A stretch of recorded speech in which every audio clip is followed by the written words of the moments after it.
Good morning, everybody. Good to see you all here and all of your beautiful smiling faces this fine Saturday morning. Glad you could make it. Glad you could tune in for what looks to be another hour-long Q&A session, or hopefully, we'll make it to the whole hour. Got some family plans we got to hit right after that, so it's going to be a sharp cutoff. But up until that time, we'll see how many people we can say hi to, how many questions we can answer, how many problems we can solve.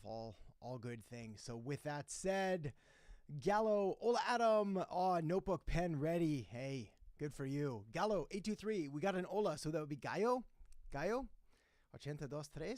We shall see. SP Digital from Thompson, Connecticut. Hey, SP Digital, glad you could make it in. It must be, let's see if it's 8 a.m. here on the West Coast. It'd be 11. I'm going to see if I can keep moving my mic here. Fun fact.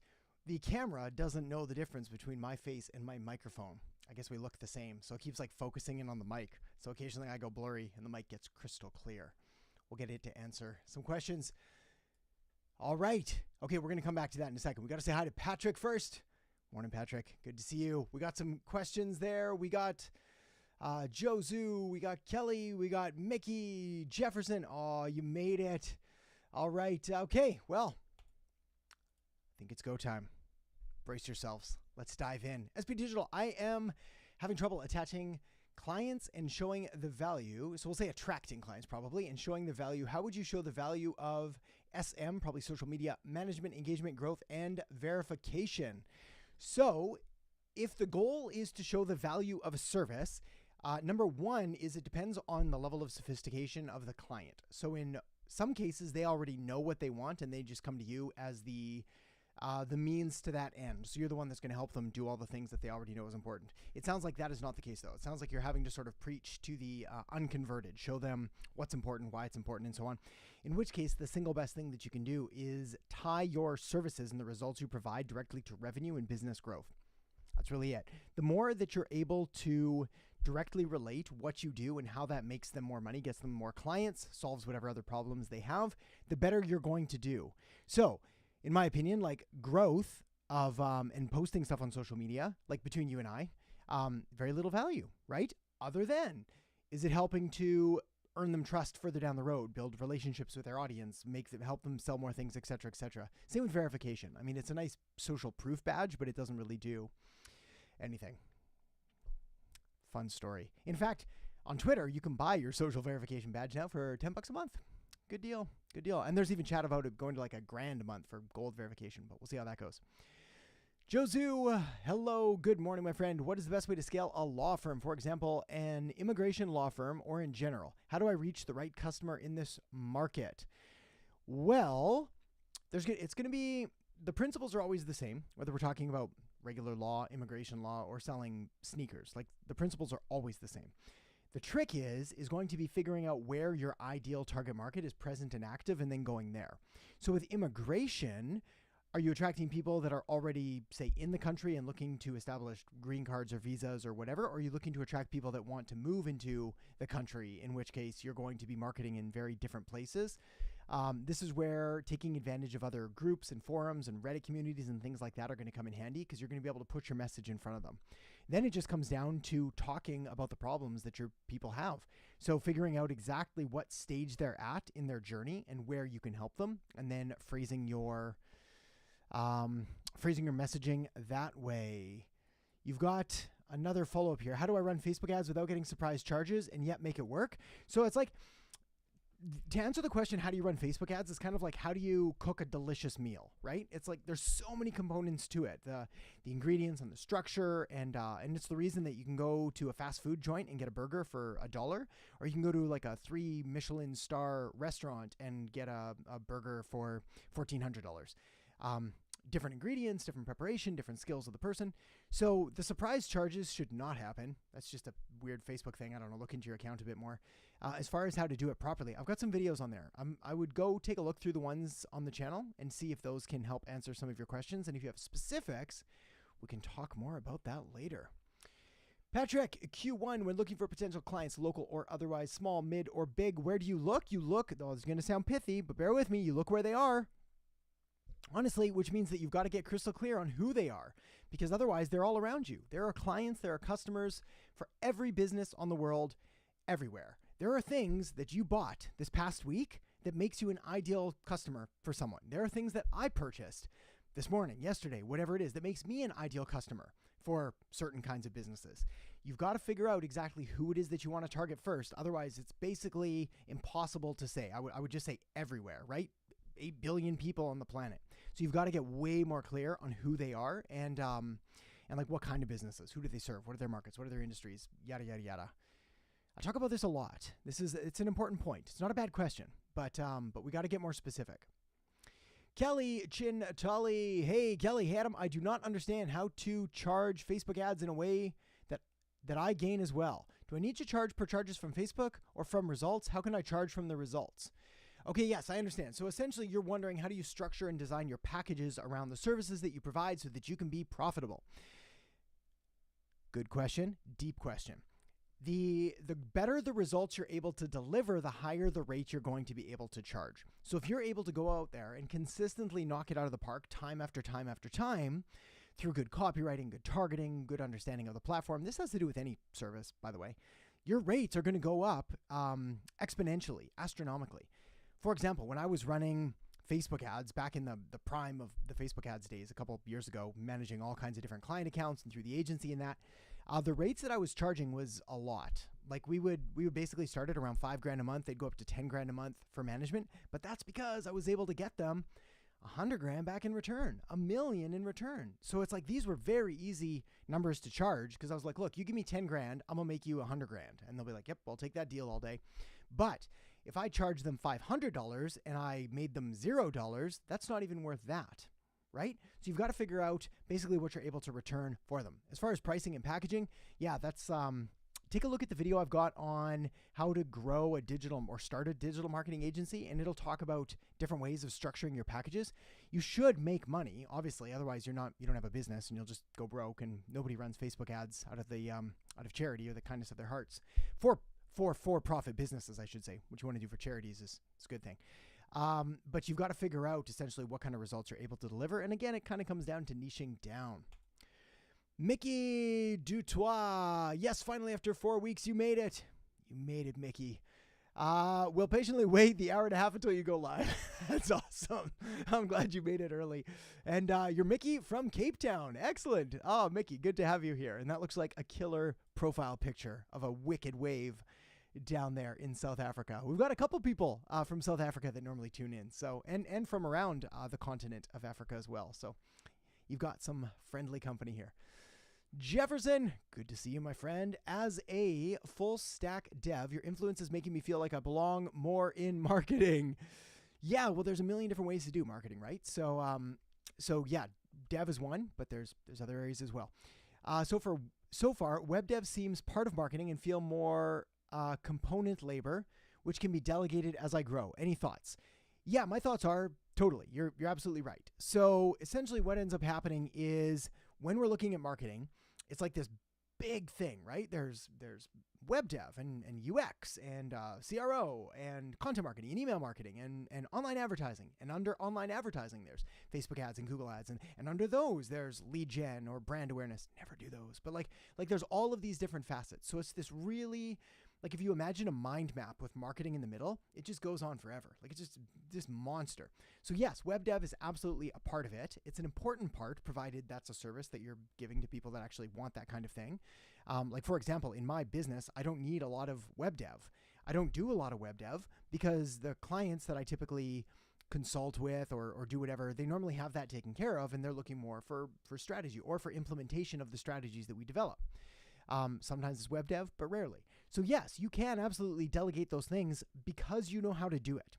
So I think one of the biggest problems people get into when they're looking to transition into more of a marketing freelancer or contractor or agency role is they have this misguided vision that they're just going to take on clients and delegate everything without knowing how to do it. And that's nightmare fuel, because what ends up happening is you delegate, they do a crappy job, you don't really know, you pass it on to the clients, they're not happy, and your business goes up in flames. So the fact that you know what to do and what to look for, yeah, you're already well ahead of the game. You should definitely, I don't want to say definitely, you could definitely delegate aspects of it that don't need your specific area of expertise. Jefferson, oh yes, the follow-up. Sorry, this one came in first. Bonjour. Bonjour, mon ami. My wife and I truly appreciate your help. We'll be forever grateful. We are now posting 6 shorts and 1 long per week. Yeah. And we'll make sure to be consistent as you always suggest. Good for you. Oh, so warms the cockles of my heart. That's so good to hear. Because that's the secret. That's it. Watch the videos on the channel, do what we talk about here and do it consistently. And success to a degree greater than many people feel is inevitable. It's just like getting in shape, right? If you eat healthier food, you eat less bad food, you do more exercise, health is an inevitable conclusion. It's just physics, right? Well, it's business, essentially. All right, Spencer. Hey, Adam, do you know if there are size limitations to Luma AI? Could it do something as large as a bicycle or an ATV? Thanks, Spencer from Nashville. Oh, what file type is the output? Okay, so as far as file type is the output, I don't know. .move, maybe? Or I actually have no idea. For those of you not familiar, I just made a video on 10 marketing tools for 2023. There's some really crazy stuff in there, some stuff that I wasn't even aware of. I was doing some digging. I was familiar with 80% of them, but there was 2 in there, and I was like, these are nuts. One of those was Luma AI. I don't use it personally, but it's just way too cool not to talk about. So I don't know enough about what the file is. Now, can it do something bigger like a bicycle or an ATV? Yeah, totally. I think the example that they give on the website is of a swing set in the backyard. So download it. It's free. Try it out. See what the file is. It's not, I think it's totally free. I don't think I paid anything for it. Maybe there's a premium version, but not that I would need. Corporal Diesel, good morning from East Texas. Good morning, my friend. I'd love to see a video about making VSLs. I'm looking to specialize in these. Ooh, cool. So for those of you not familiar, a VSL is a video sales letter. So if you could imagine a PowerPoint presentation with 1 line of text per slide, and it just whips through those rapidly. Today we're going to talk about this, and now we're talking about this, and it just goes through them. They used to be incredibly popular in the online marketing space, probably, I don't even know, maybe 4 or 5 years ago now. It's been a while since I've made a VSL. I don't know if I'm going to make a video on them because it's not that they're not effective, but they've kind of come and gone in regards to their adoption in the market. I think, if you're going to be doing VSLs, the hardest part of doing it anyway isn't the formatting and the design. It's the script behind it. Do VSLs, totally, don't let me dissuade you, but also look into longer form webinars, which are going to be, or shorter form webinars, because a VSL, I don't know, 10, 15 minutes on average, ballpark. So you could make a 10, 15 minute webinar and you might do better that way, especially if you show an element of face on the screen as well. So I will leave you to look at that. For what it's worth, just because I don't use them doesn't mean that they're not still good, but I don't see any of them very much anymore. So normally a sign that they've moved on. We might come back. We always come back. It's full circle, but all right, Deborah, good to see you. Hello, Adam. Thanks for the great content. My pleasure. Thank you for being here. I have been watching your videos this week and have been inspired. Anyways, I'm into geological services, but I'm wondering how this stuff could catch up. Interesting. Geological services. Yeah, you'll have to give me more details on what you do and what you're thinking in regards to the question, but excited that you could be here. Hi, hello, Adam. Happy Saturday. When you started an agency, did you begin under an LLC, a limited, I don't even remember, what is that? LLC, limited liability corporation? Think so. Do you recommend when starting a digital agency? Also, any tips on how to overcome imposter syndrome in the field? Ooh, I like that one. So the first one's going to be easy to talk about because it's relatively simple, and that is, if I remember. Let me phrase back. First of all, let me clarify this. I am not a lawyer, nor do I pretend to be one on TV. So make sure to check everything with your accountant and your lawyer. And that this is for information or entertainment purposes only, unless I lead you astray, because I know nothing about law. When I first started, I believe my impression at the time was that if you run a company under your own name as a sole proprietorship, you don't really need to do much other than make a quick declaration, maybe pay $70 for some kind of license or whatever. And I think I did that right away. And then I spoke to my accountant and whatever else it was. Later, I did form a corporation, but along with forming a corporation, you have legal fees, you have registration fees, you have more accounting fees, you have minutes and meetings, you have shareholders. Like, even if it's just a corporation of you still have all of these different pieces that need to be done. That said, it does provide you more protection. The clients that I was working with as I started to grow were larger, and they didn't want to do business with just, or at least I felt this way. I might have been wrong. Didn't want to do business with just a guy. They wanted a more formal corporation behind it. I'm not sure how true that is in all honesty, but like regardless, start where you're at, make sure that you're checking all the boxes you need to, and then you can progress from there. Imposter syndrome. Imposter syndrome it's one of the most normal and healthy things to have. I have friends. I was talking about to a buddy of mine about this a couple years ago, actually, and his wife had just become a doctor. And they'd never, like, they weren't super big into personal development stuff or anything like that. And I remember him being like, yeah, and she's got all these fears and she's concerned she's not enough. And he's like, have you ever heard of this thing called imposter syndrome? And I was like, yes, I have. Yes, I have, my friend. I'm talking about it for a decade now. But essentially, it's when you feel like an imposter. You feel like you don't belong here. You're not qualified to do what you're doing. You're basically out of your element.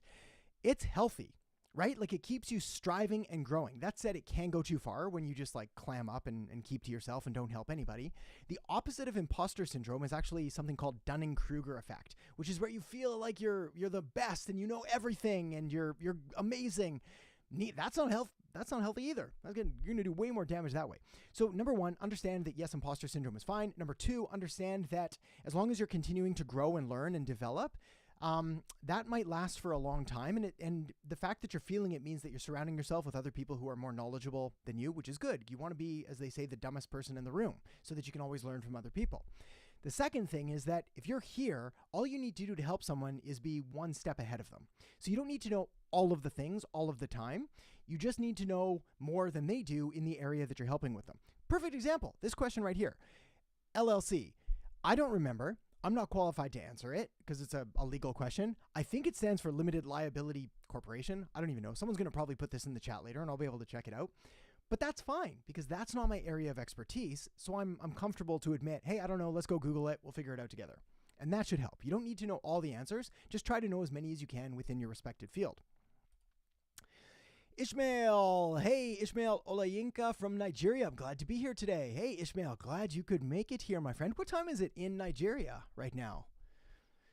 Similar to Cape Town, South Africa, I'm imagining.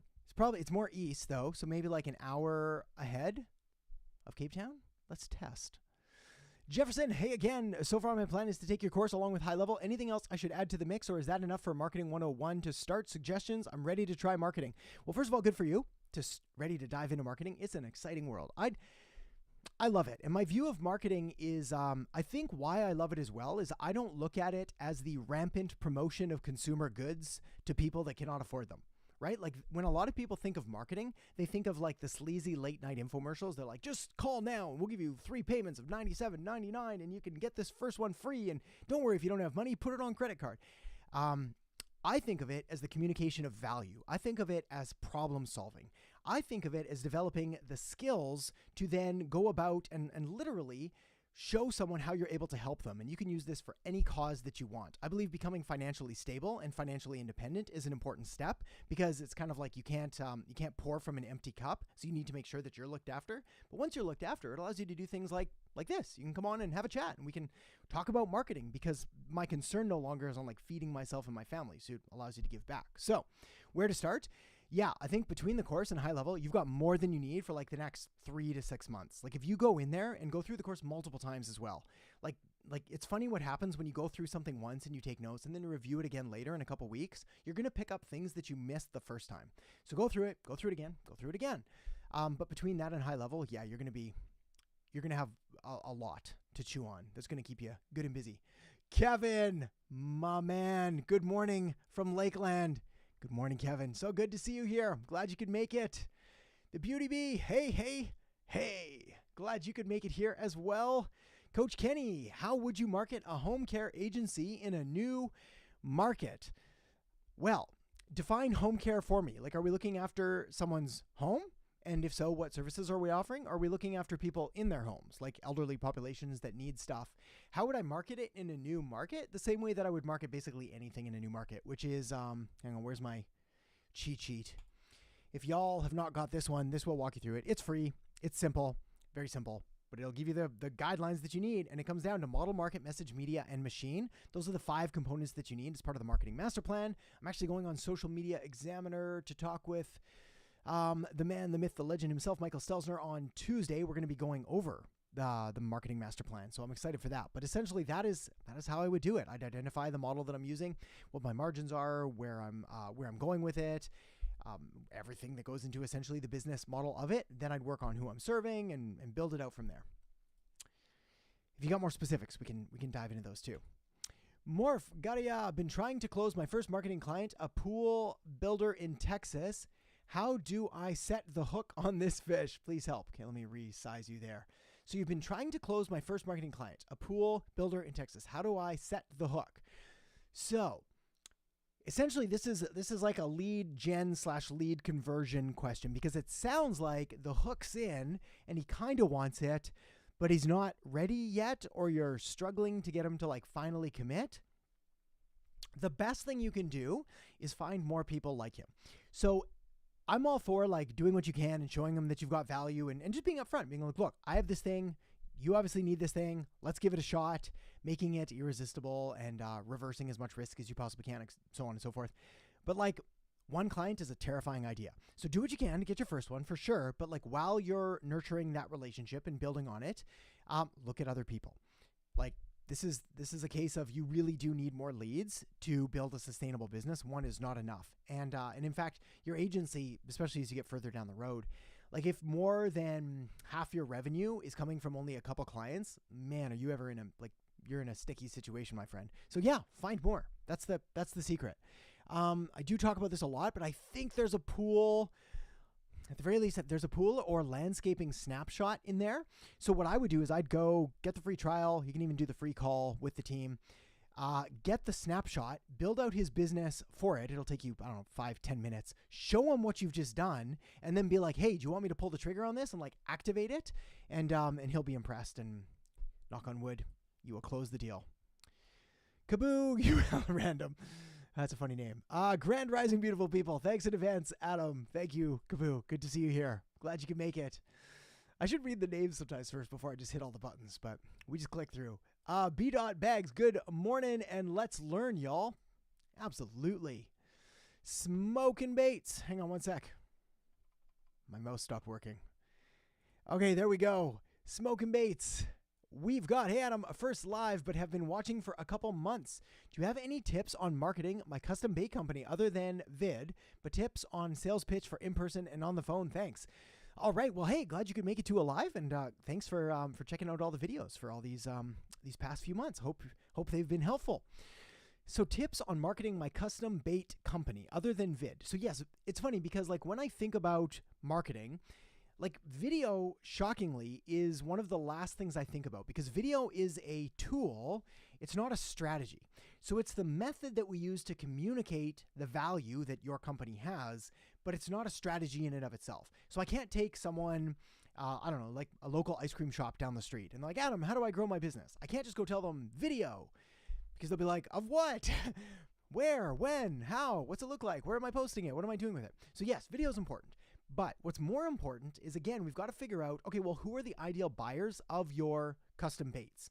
Are you going B2B and trying to find it, like get it into fishing shops, in which case direct outreach, building a personal relationship, definitely sales, one-on-one, in person, on the phone, etc. is your secret. Or are you selling it B2C, business consumer, or D2C, direct to consumer through your website? All these acronyms, marketing, what a mess sometimes. But it's like, in which case, well, then you're going to want to optimize your online storefront and so on and so forth. The best piece of advice I have, especially for like probably mass distribution, and I've done this before with other companies that sold, not bait, I don't think I've ever sold bait, but we sold like a lot of sports gear. We sold hardware, which was very similar in the approach that we took. And it would be a combination of like cold outreach through email, through phone, through direct mail, through postcards, making a power list of like your top 100 potential distributors, and then forming relationships with them. It can take time. 3 months, 6 months, 1 year to get an order. But then those orders could be worth tens of thousands, hundreds of thousands of dollars over their lifetime. So again, just like with the previous advice I gave to Morph, more is better here. Like, you want to make sure that you're like, okay, I send an email to 50 people today. I'm making 30 follow-up phone calls tomorrow. I'm sending 50 more emails the day after, so on and so forth. You want a lot of touch points with different people. Turf Nerd, good morning, my friend. Hey, let me know your name too. I can never remember if we've introduced ourselves formally or not. We should almost have a thing where it's like Turf Nerd Lawn Care dash Adam. You can change your name back too. Maybe I'll suggest everybody change their names for the live, just so I can say hi to everyone. Is anyone else having audio trouble? I can barely hear. Oh, it might be me. Hang on one second. And yes, Ian saying, can I turn up my mic? Check. You know, it's funny. I was using this mic for a video the other day, and I have to turn it way down through the thing, and I forgot to turn it up. So yes, thank you for letting me know. We'll be more clear now that it's half over. Warning to anybody, make sure to turn your volume down. Things are about to get loud. Letty Stores, hello from Utah. Hello, Letty. Matt McCree, hey Adam, is it a good idea to have many TikTok accounts and reuse my videos to increase my reach? My opinion is probably not. I don't think it's going to help you that much. It's going to be whether, like, TikTok's view on duplicate content, nobody really knows or what it's like, maybe, but yeah, I'm not sure it's worth the effort. What I'd rather you do is focus on making higher quality and less videos. Jimmy, Mr. Beast, has talked about this a number of times with YouTube. It's like, you'd be better off making one really, really good video than like 100 mediocre videos. Now, pardon me, he's more established and advanced in his career. I think you need to make those 100 mediocre videos in the first place to find out what you should be talking about and like what angles and what hooks and styles and all that are important. But yes, I'd prefer you make less but better when it comes to TikTok for now. If you can do one decent one a day, you should be okay. Ian, on it, my friend. Thank you. Latricia, good morning. I hope you are well. It's a beautiful day in East Texas. Amazing. And Latricia, thank you very much. I'm doing amazing. So no complaints. Thank you.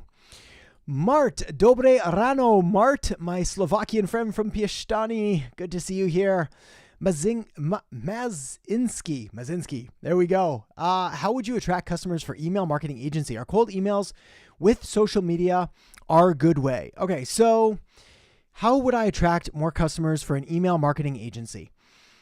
I think the first thing that I need to do is, or the first thing you need to do here is get crystal clear on what kind of customers you want to do email marketing for, because that's going to enable you to build up a unique value proposition, a point of differentiation. It's going to allow you to build up case studies and referrals and testimonials of people in the same niche. These live sessions are perfect examples of this.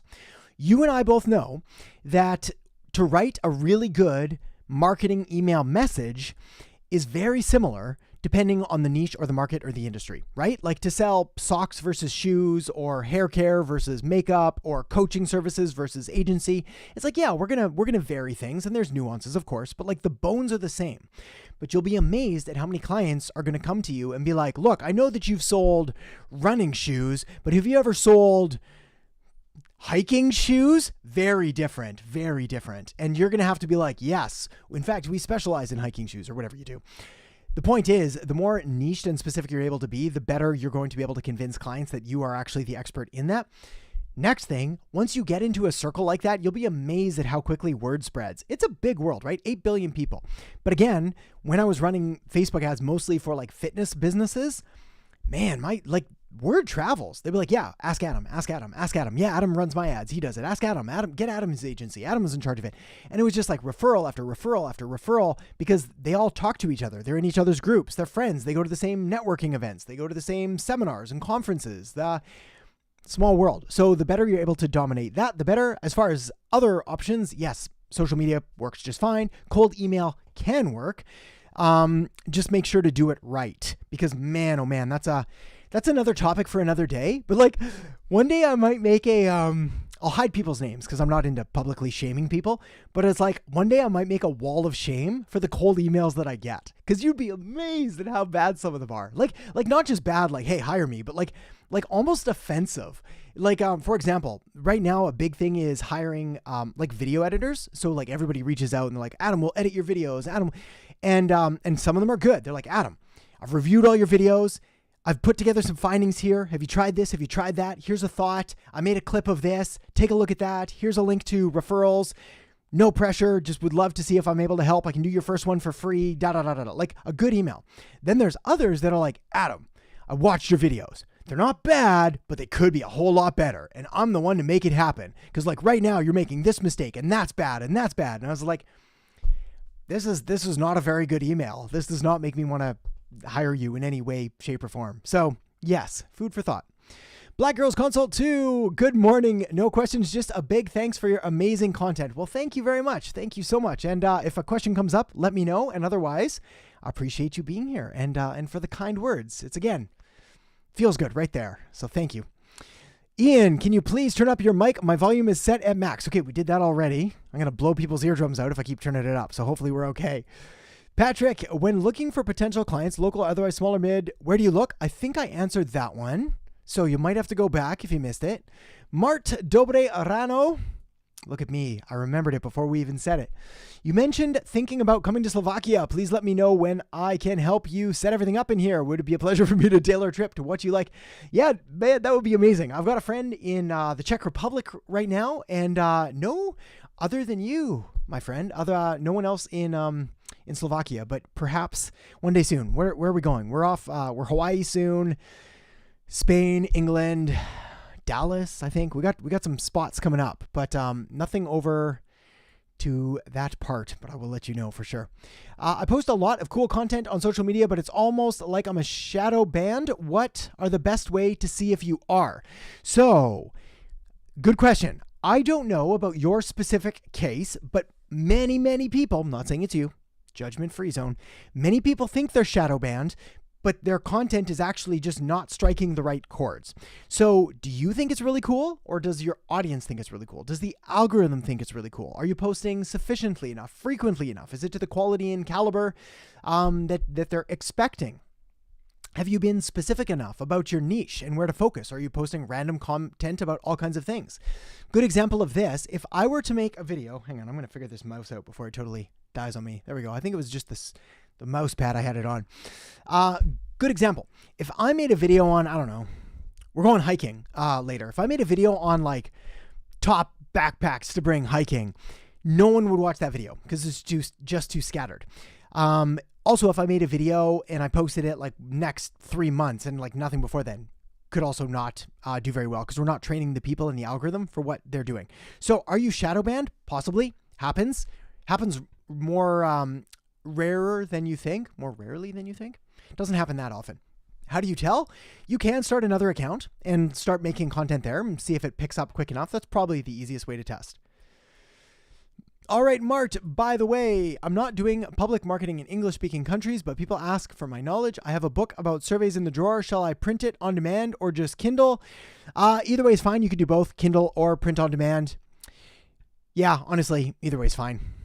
There depends what people want. You can do both. Put them onto the same thing, and then you give people the option of it. All right. Arian Alpha, is copywriting a good skill, and can I make money from it in the future? Will business stop needing copywriting? So yeah, that's kind of like asking if accounting is a good skill or if law is a good skill. Copywriting is probably the best skill, honestly. Will people ever stop needing it? I strongly doubt it. The AI copywriters right now are fine, but they're not amazing, and they'll always need input, and they'll need someone to tell it what to write. And the better that they get, the more people use them, the more there's going to be need for differentiation again. Marketing, actually the world, economics, everything, we act like a pendulum. So we swing one way over here and then we swing one way over there and then we swing back over there. So yes, copywriting is one of the best skills to learn. It's also one of the hardest skills to learn. So start now. Ross McNamee, how do you determine an ICA if you haven't had any sales and are doing market research? All right, so an ICA, ideal customer avatar. How do you determine an ICA if you are brand new? So you've got a brand new product or service or business, and you're like, who do I sell this to? Ooh, okay, so this is a bit of a tough love moment. You can do this, but like you've almost got it in reverse. So what ends up happening is like when you have a service or a business or an idea or a product and you're trying to find a market for it, it's a lot harder than when you have an ideal target market in mind and you try to find solutions for them. In fact, if you think about a lot of the businesses that get started, they're rarely ever from marketers. Now, like, it's rare for a marketer to be like, I'm gonna start a business, because marketers like promoting other businesses. So what often ends up happening is you get somebody who's passionate about woodworking or collectibles or travel and tourism or something, and they know everything about that business, and they know everything about their customers, they know everything about what they want, and then they're like, man, I know so much about this, I could offer a better solution or provide a service. And that's typically, I don't want to say the better way to form a business, but certainly easier. So you're not totally hooped. You can totally do this. I do this all the time if we're looking to launch something else, but you're going to have to go out there and do some decent due diligence on what are the competitors, what are they selling, how are they selling it, who are their buyers. Go to Amazon and buy all of the books on the subject that you possibly can. Like, you got a bit of an uphill climb, but you could do it. A couple weeks of research. You read through 10 books. Look at 100 competitor websites, or 10 competitor websites if there's even that. You'll do well. You'll get some pretty good insights on the problems that you are potentially able to solve. All right, one sec. Oh yeah, I forgot to ask. We got to hit that like button if y'all don't mind, for the almighty algorithm. 95, 96 people here, 37 thumbs up. We gotta up that just a tiny bit. We don't even need like all 96, 97. There we go. 102 now. Rocking and rolling. Thank you very much. It gives it a boost. Helps more people find it later. All right, Quinn. Good morning, Adam. Do you have any recommendations for online marketing networks or groups that I can join to meet potential clients, partners? So, word of warning, if you're joining online marketing groups in order to find clients, it's not a great idea, because typically those groups are owned and moderated by other online marketers, and they crack down hard, as they should, on people just coming in being like, hire me, because that's their audience. They want to protect it, make sure that they're not getting spammed. As far as partners, yeah, you can do that, but again, be very cautious and tread lightly here. As far as recommendations, no, I don't. And here's why. They're going to be very specific to your niche. So, I mean, like, you can look at broad big groups. I shouldn't say I don't have any. I've got a couple. Like, look into Social Media Examiner and look into Digital Marketer. Those are two big names in the marketing space, and they've got groups and things like that. And you can go in and make friends and talk to a lot of really good people in there. From finding potential clients, you'll want to figure out what your niche is and where your people are, and then you can join those groups and start talking to them in there. David, my armpit of the South man from Miami. Oh, right on. Good to see you. Your video this week on AI is on point. Thanks for your contribution. My pleasure. Glad you enjoyed it. Yes, for those not familiar, I put out a video called, I don't even remember. What's it called? Top 10 Marketing Tools. The title is less important than the content. The content goes over a whole bunch of different tools, a lot of which are artificial intelligence driven. And like I said before, there's some crazy cool stuff going on. Like, what a world. It's exciting every day. Exciting stuff.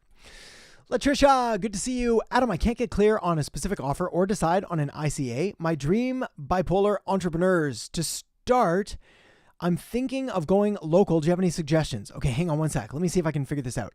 You can't get clear on your specific offer or decide on an ICA. So for anybody listening, that's common. In fact, it's probably the most common.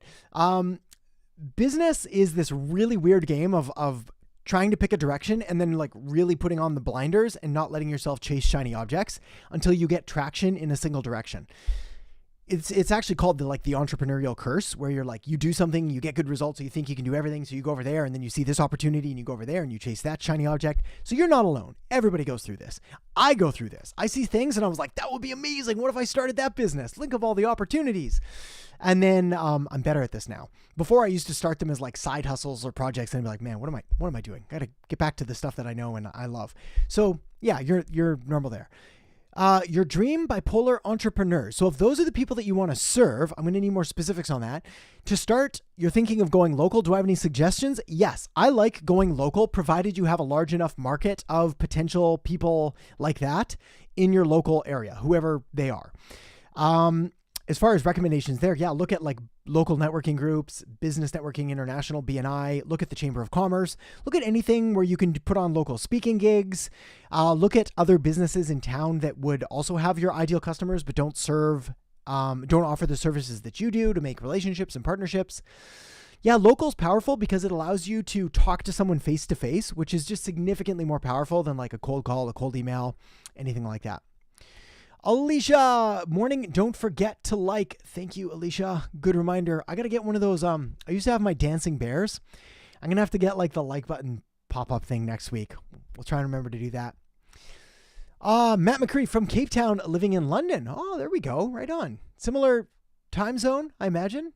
Is it like right on the Greenwich Mean Time? The meridian? What's that thing called? I used to know. I've forgotten all my pilot terms after so long. Joy, hey Adam, why Meta removed store traffic ad objective? Because that's what they do. They change things all the time. They try to do it like, so anybody running Facebook ads, Instagram ads, even Google ads to a lesser extent, they'll change things around. They optimize it. They're trying to get, believe it or not, they're actually trying to help you in the best way possible. It's still there. You just need to you'll just use traffic objective or find different combinations of things to basically do the same thing. Daiwat sent. There we go. You're the best. Oh, you're the best. Thanks, Daiwat. Asking, as marketer, what would you suggest for real estate business to grow in this declining market through Canada, US, and UK? Yeah, good question. So asking, as a marketer, what would you suggest for real estate businesses to grow in a declining market? So, a couple things. First of all, markets are always, again, let's think back to the pendulum, right? It's like they're up or they're down. We got a bull market, we got a bear market where things are good, things are bad. We're in a boom, we're in a recession or a collapse or whatever else. So that's normal. Number one is that you've got to find a way to position a product or a service to take advantage of both up markets and down markets. That's really key. It's like, anybody can grow when things are good.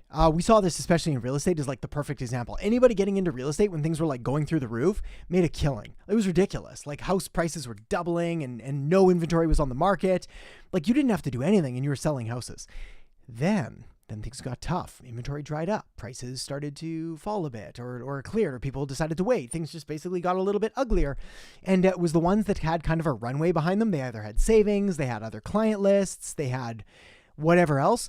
So number one is don't panic. Number two is if you're in this stage right now where you're preparing for it and it's not totally awful where you're at yet, start building up a bit of a runway, start cutting down on some expenses, start preparing for where it's going to be. Also start looking into other options because it's not like people aren't going to need houses or aren't going to need somewhere to live, but maybe it'll change. Maybe instead of this kind of home, it'll be that kind of home, or this kind of thing, it'll be that kind of thing. The other thing is that if you're serving an affluent market, aka people with money, high net worth, ultra high net worth individuals, like they've always got money. So a down, depression, recession, whatever, it's not really a big deal. They might buy less, but they're still going to buy stuff. They'll look for deals. Cough, cough. But like they're always going to buy. So you'll be good. Hang on. We're fighting allergies here this season. It's funny. It's like in, if it's not a cold or flu season, allergy season, it's because where I live, it's like rarely snowy and often allergy season all year. All right, let's go. Kelly, thank you for, hang on. Let me click so everyone can read. Thank you for answering. I have really good understanding of how these things work because of your videos. Awesome. Thank you. God bless you from Malawi. Blantyre. Hey, Malawi. Excellent. Very cool. Good. Well, my pleasure. I'm glad you're finding the content useful. Also, Adam, this question is about marketing. Where do you get these shirts? Good question. I get asked a lot about these shirts. Shockingly, it's a popular topic. So this shirt that I happen to be wearing right now is from a company called Cuts, C-U-T-S. It is the bulk of my wardrobe. That's it. Adam's fashion advice 101. But I love the shirts. They're a little more expensive and they're not super thick, but they fit well and I like them. Most of my t-shirts, of which I've got more than I will care to admit to, they're like 80% from Cuts and the other 20% from a company called Tentree, T-E-N-T-R-E-E. And when you buy shirts from them, they plant trees. So everybody likes trees. Shibusa, when are you making high-level tutorial series? I've got one that Sean from High Level made here, and that's available through this link. So there's nothing that I would want to add that is not in there, basically. So Sean walks you through everything there. So if you've not done that already, you can go do that now. Latricia, if I run a lead gen for local business, what KPIs do I keep up with? Where do I find these numbers? How do I measure them? to know if I have produced a result? Oh, excellent question. Okay. Hang on. This is an important one. This is an important one for everyone, actually, regardless of local or whatnot. So we're going to map it out real quick because otherwise I'm just going to be all rambling without any context. All right, let's see. How do I share this thing again? Adam's iPad. Okay, and we got to move you. There we go. Perfect. What KPIs do you measure? It's actually really quite simple. First of all, if you're running lead gen for any local business, you're running lead gen of any kind, all of your metrics are always available inside the ads managers of whatever dashboard that you're using. So inside Facebook Ads Manager or Google Ads or Instagram ads, like all of these metrics are available. That said, there's only one that really matters, which at the end of that is a huge highlighter. There we go. That is the only metric that really matters. ROI, return on investment. So how much are you spending? Or in the ads world, we call it ROAS, which is return on ad spend. So if you're spending $1, how much are you getting back out in return? That's all that matters, honestly. But it's going to be hard for you to track because you'll need to know the LTV, lifetime value, of your clients' customers. They may or may not tell you. They may just say, hey, go generate us leads. So what do you do for leads? What you need is, first one is impressions. CPMs. What this is, impressions with an M. What this is cost per mil. How much does it cost you to get in front of 1,000 people? Different advertising networks charge different amounts, different targeting charges different amounts, but this will give you a baseline of like, I don't know, might be say $20 CPM for this. It might be $30 there. If you're targeting like super B2B, it might be $100 even sometimes. After that, what I like to look at is CPC and L. Or actually, we normally do it this way, CPLC, and then CTR and LCTR. I'll explain these in a second. So CPC, cost per click. CPLC, LPC, depending on which network you're looking at, is cost per link click. So it's going to be different. You might get a cost per click of $1 because someone's just clicking on your ad to read more. But then to get them to actually click the link to go over to your landing page, that's where you're going to want to look at this number. And same thing goes with click-through rate, how many people are clicking through and so on. After that, you want to look at your conversion rate. This is how many people go from click to lead. I'd love to be able to give you a number like 100% is good, 50% is good, 30% is good. It totally varies depending on the kind of campaign that you're offering. If you're running them like we used to run them mostly, which was from an ad to a landing page, we'd be looking at 30% would be pretty good. 20% would start to be getting a little low. My preference, because I'm nerdy about this and this is what I do, I like 50 or 60%. But like if you're not hitting those, don't worry, you can optimize them later. What I prefer doing now, especially if you're generating leads for local businesses, is to go Facebook instant form. Then I go to high level for SMS follow-up. This is like my bread and butter now for 90% of the things that I do. I'll put the link back up here. Again, you can get the free trial and all of that. Give it a shot. Make sure that it works for you. Make sure it works for your clients. But essentially, this is what I'll do is I'll run a Facebook lead ad through an instant form. I'll send them through to high level. I'll use an SMS follow-up whenever possible. Email marketing and me are like the best of friends, and we always will be.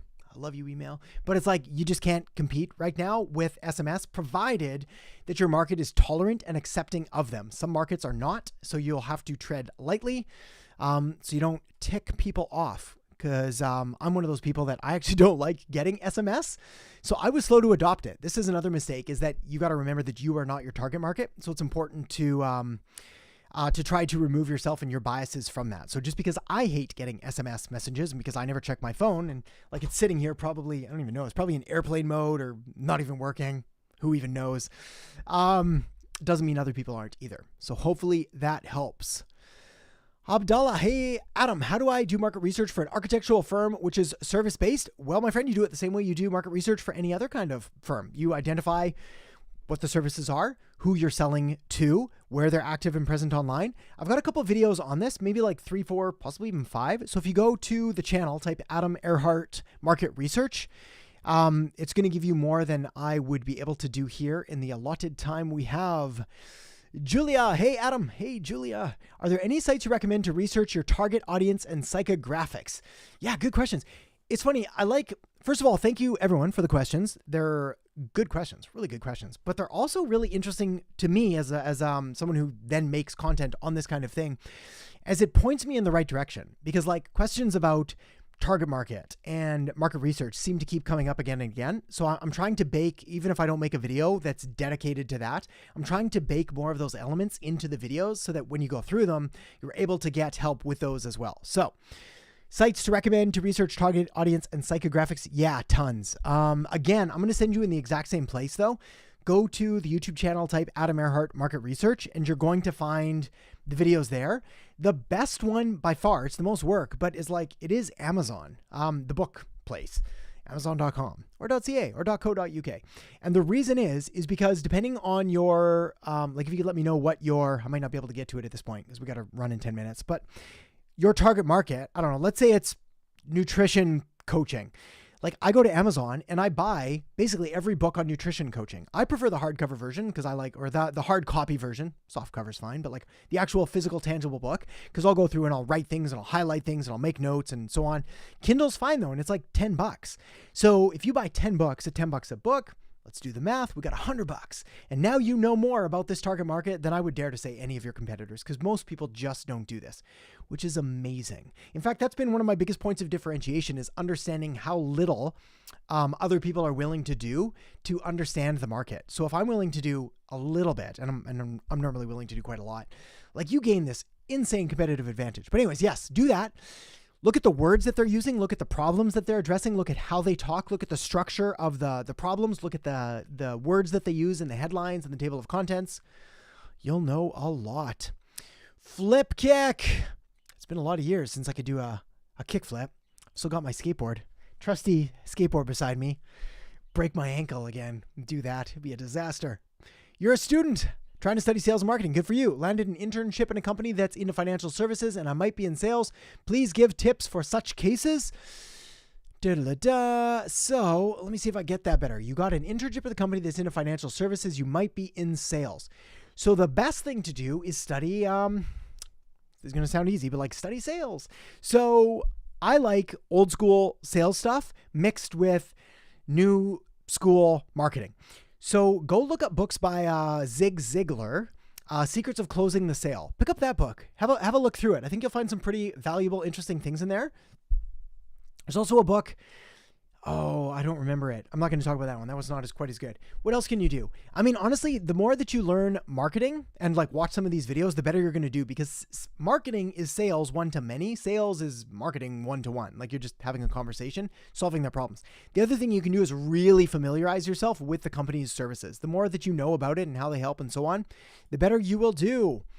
Ultimesh, hey, my friend. How do I get social media management clients and how much should I charge them per month? Okay, I got a video exactly on that, so I'm going to send you there. Look up, what's it called? How to start a digital marketing agency or get to 10K a month in your agency or something like that. That is going to show you on client attraction as well as how much to charge, because there's multiple different ways to do it. My recommendation is through a package services. Amor MT, hi. Hi, my friend. Good to see you.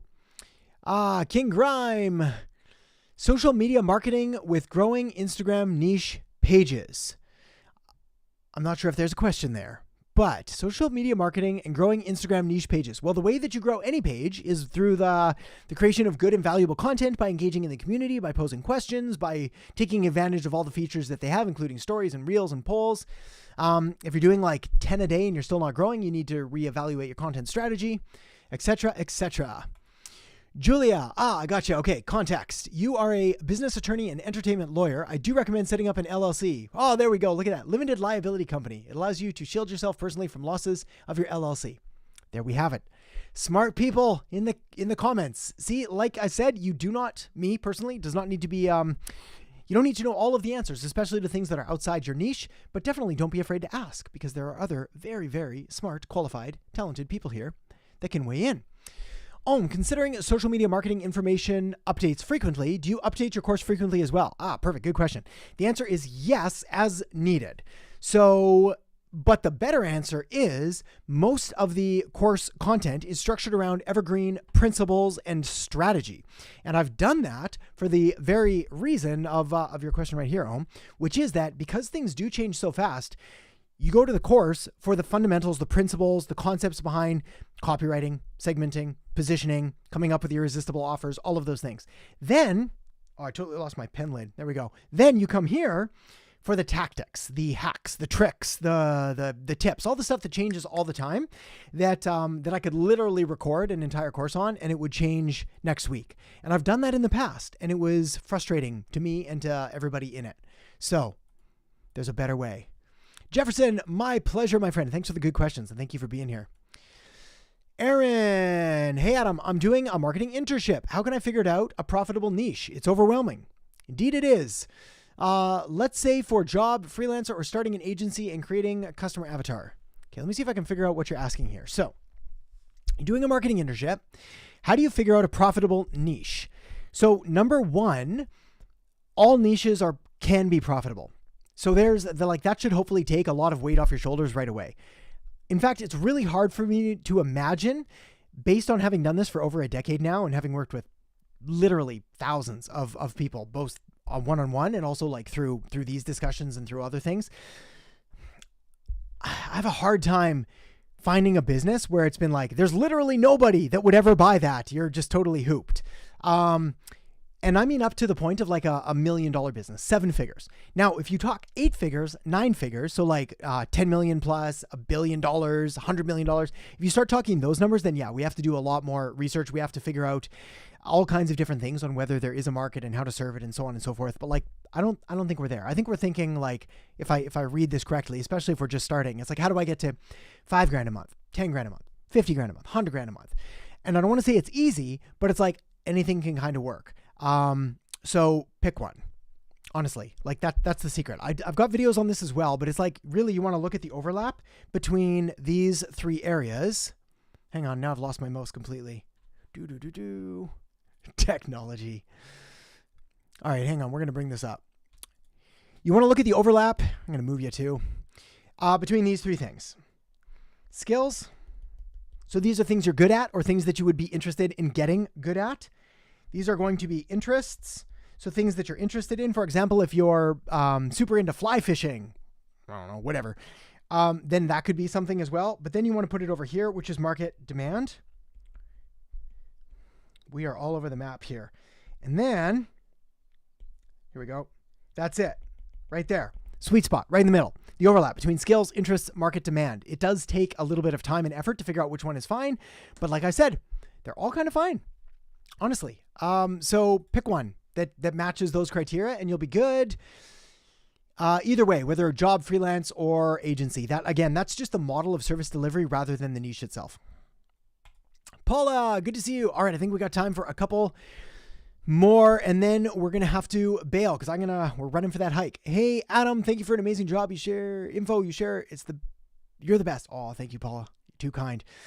It may be just me, but it seems like the volume on Saturday morning live's kind of low lately. Maybe it's my computer. I wonder how old this question is, or did you put this before I turned it up? But you are absolutely right. It is not just you. It is me, and it is my microphone, and I apologize. And I'll make sure that it's louder next time. I'll write myself a sticky note.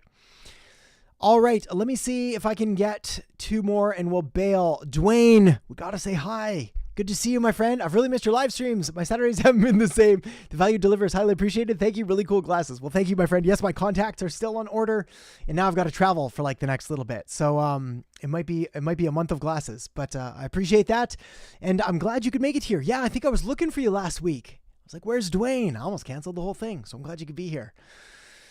All right, Elizabeth, good morning to you as well. Wanted to ask about tips on onboarding a new client. Do you have a certain process? Any help, advice would be fantastic. Appreciate everything you do. Excellent question. I think this is a good question to end on as well, because I think we're going to be able to make this relevant for most people anytime that they take on a new client, a new customer, anything like that. So here's what you want to do. Anytime that you're taking on a new client, a new customer, whatever it is, you want to ensure that you are doing a couple things. Number one, you're proving to them that they're in the right place and that they made a good decision. That is the first and single most important thing. Anytime we buy something, the likelihood of buyer's remorse is really, really high. Even if we know it was a good decision, we're still like, oh man, should I have done that? I mean, I could have done something different, right? Or whatever it is. So you want to basically affirm to them, you made a smart move. you're a smart person. This is going to be amazing, etc., etc. Then I like to set expectations for what they can do next, ideally within like the first minute. So if you onboard a new client and they pay on Monday at 3 p.m., at like 3:01 p.m., they're getting an email. They might be getting an SMS. I might be setting an appointment to talk to them later that day or first thing tomorrow morning to really get things set off on the right foot. I like to set expectations, again, what they can expect through it. Answer any frequently asked questions. Hey, if you have questions, you can write here. If you want this, you can do this. If you need customer service, you can call this number. If you need this, basically making sure they have all of the tools available to them. And then what I do is I make sure that I'm over communicating in the first little bit and I taper it off as time goes on. So I don't know, say you're going to work with a client for a year. I'll front load like half of all of our communications in the first like 1 to 3 months. And I'll front load even half of those in the first 1 month. And I'll front load even half of those in the first 1 week. And I'll front load even half of those in the first couple of days. Really making sure that they know what they're doing. Next is I make sure I get rid of all of the red tape and the logistical stuff as much as possible. So I do have a flow. We use either Google Docs or Notion back when we were working with more clients. We do this now for sponsors occasionally. But essentially everything's fully fleshed out so that I can be like step 1, step 2, step 3. And I try not to overwhelm them with too many things at once. I'll provide follow-up. We'll have the admin assistant do whatever they need to do. But like as far as onboarding, it's going to be specific to your business and what you need to get them the results. And that's really the key thing to keep in mind.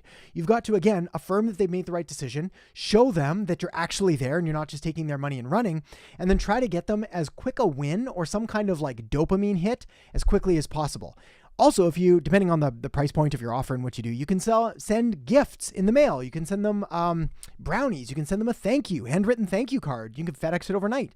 These are things that cost like $10 or $20, but they provide like thousands of dollars in return with all the goodwill that they build. All right, 9:01 a.m. I bet you my family's in the car waiting, so I have got to run. Thank you all for being here. Amazing questions as usual. Super impressed. And thank you to everyone for taking action and for doing all of those things to help make things better. So with that said, I will see you this week in some of the videos. Say hi in the comments below, and otherwise I'll catch you on our next chat here. Have a great week, everybody. Talk soon.